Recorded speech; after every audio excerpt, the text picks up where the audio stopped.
तत्पुरुष का महात्म्य। सूत जी बोले, 31वां कल्प पीत कल्प कहा गया है।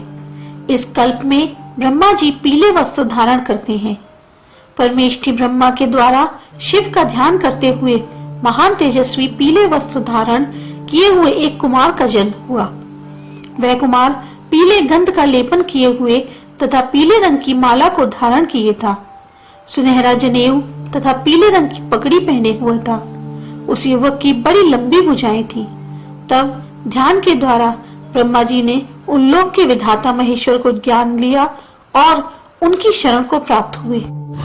इसके अनंतर ध्यान करते हुए ब्रह्मा जी ने महेश्वर भगवान के मुख से प्रकट हुई विश्व रूपा एक गौ को देखा। महादेव जी ने कहा, हे देवी, तुम रुद्राणी होगी और ब्रह्माओं के हित के लिए परमार्थ स्वरूपिणी होगी।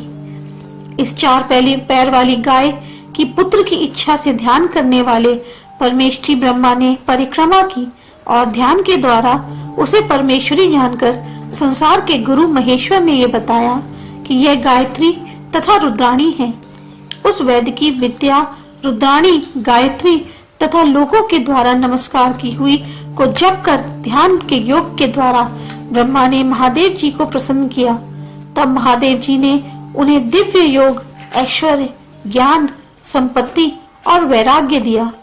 उसी समय उनके पास से पीले वस्त्र पहने हुए, पीली माला धारण किए हुए तथा पीले चंदन का लेप लगाए हुए दिव्य अनेकों कुमारों का प्रादुर्भाव हुआ।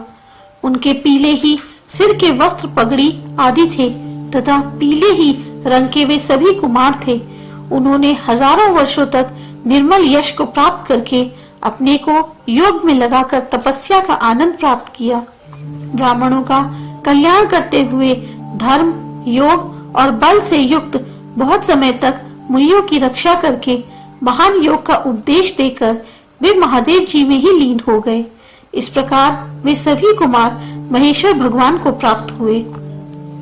अन्य भी जो ध्यान योग के द्वारा अपने को नियमित करके तथा इंद्रियों को जीतकर महादेव को प्रसन्न करते हैं, वे सभी ब्रह्मचर्य पूर्वक निर्मल होकर और सभी पापों से छूटकर रुद्र जी महादेव जी हैं, उनमें प्रवेश करते हैं और फिर न होने वाले मोक्ष को प्राप्त करते हैं।